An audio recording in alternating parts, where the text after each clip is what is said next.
May Day వర్ధిల్లాలి, వర్ధిల్లాలి May Day వర్ధిల్లాలి. ప్రియమైన కార్మికులారా, ఈరోజు 140వ మేడే వర్ధిల్లాలి.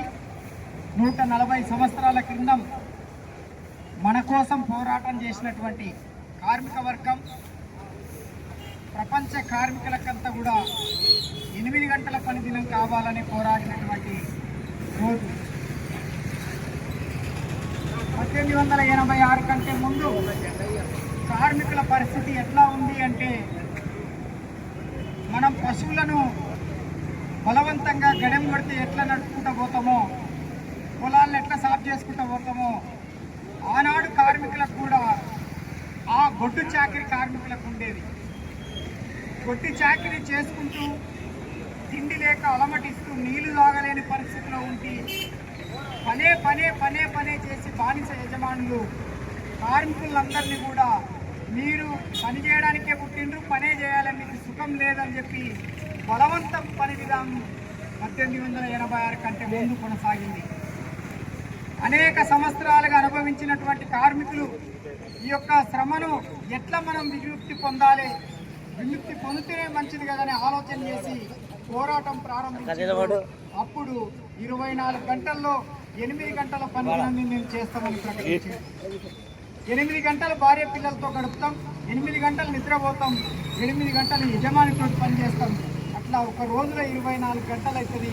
మాకు ఈ పద్ధతిలో ఉండాలి పని విధానం అని చెప్పి పోరాటం చేసిండ్రు. 1886 వరకు కొట్లాడిండ్రు, పోరాటం చేసిండ్రు.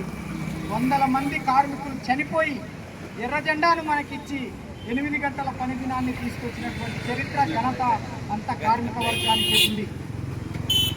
ఆ కార్మికులు చనిపోతున్న క్రమంలో ఒక పిలుపిచ్చారు వాళ్ళు.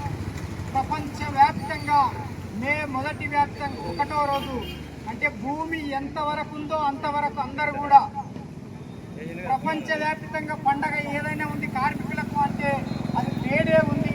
మే 1 రోజు సందర్భంగా మనం అర్థం చేసుకోవాల్సిన అవసరం ఉంది.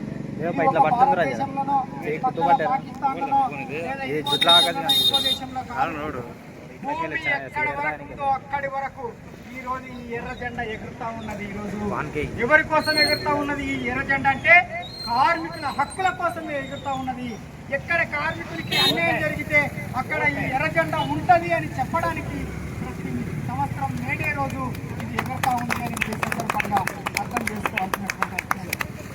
మనం రాజకీయ పార్టీల జెండాలు చూసింటాం, అది తెలంగాణ కాడికి ఒకటే ఎగురుతుంది, ఈ దేశం కాడికి ఒకటే ఎగురుతుంది. ఈ దేశం దాటితే మళ్ళీ జెండా ఎగరదు వేరేది. కానీ ఎర్ర జెండా ఈ దేశంలో కాదు, ప్రపంచమంతా ఈరోజు ఈ ఎర్ర జెండా ఎగురుతూ ఉన్నది. సుమారు 200 పైన దేశాలలో ఈ యొక్క ఎర్ర జెండా ఈరోజు ఎగురుతూ ఉన్నది.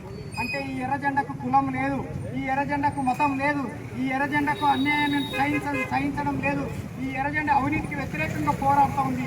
ఎక్కడ న్యాయం ఉంటుందో అక్కడ న్యాయం కోసం ఈ ఎర్ర జెండా నిలబడుతుంది అనేటటువంటి విషయాన్ని మనం అర్థం చేసుకోవాల్సినటువంటి అవసరం ఉన్నది. అంతటి గొప్ప ఘన చరిత్ర కలిగినటువంటి ఈ ఎర్ర జెండా, ఈ మేడేని మనం ప్రతి సంవత్సరం జరుపుకుంటూనే ఉంటామని కూడా ఈ సందర్భంగా నేను తెలియజేస్తా ఉన్నా. రాష్ట్ర ప్రభుత్వాలు, కేంద్ర ప్రభుత్వాలు కూడా కార్మికులకు సంబంధించినటువంటి చట్టాలను చేయకుండా లేదా కార్మికులకు వ్యతిరేకమైన చట్టాలను చేసి కార్మికులకు అడ్డు నిలబడినటువంటి ప్రయత్నం ఈ దేశంలో కొనసాగుతూ ఉన్నది. ఈ దేశంలో ప్రధానమంత్రి నరేంద్ర మోడీ గారు చట్టాలను తీసుకొచ్చిండ్రు. 4 చట్టాలు తీసుకురావడం వల్ల కార్మిక వర్గానికి మేలు జరుగుతుందని చెప్పి అబద్ధపు ప్రచారంతో దాన్ని ముందరికి తీసుకొచ్చారు. దానివల్ల తీవ్రమైన నష్టాలున్నాయి. కార్మికులకు పని కోల్పోయే పరిస్థితి ఉంది, జీతం కోల్పోయే పరిస్థితి ఉంది, నిజ వేతనాలు పడిపోయే పరిస్థితి ఉంది. కార్మికులకి ఎక్కడైనా సమస్య వస్తే గొంతెత్తి మాట్లాడలేని పరిస్థితి కూడా ఏర్పడుతూ ఉన్నది. అందుకే ఆ 4 లేబర్ కోడ్లను రద్దు చేయాలని చెప్పి మనం డిమాండ్ చేస్తూ ఉన్నాం. తెలంగాణలో ఉన్నటువంటి కాంగ్రెస్ ప్రభుత్వం కూడా కార్మికుల పక్షాన మేము ఉంటామని చెప్పి అధికారంలోకి వచ్చిన తర్వాత కార్మికులకు సంబంధించింది ఏమాత్రం కూడా పనిచేయకుండా పెడచెవిన పెట్టేటటువంటి పరిస్థితి ఈడ కూడా కనబడతా ఉన్నది.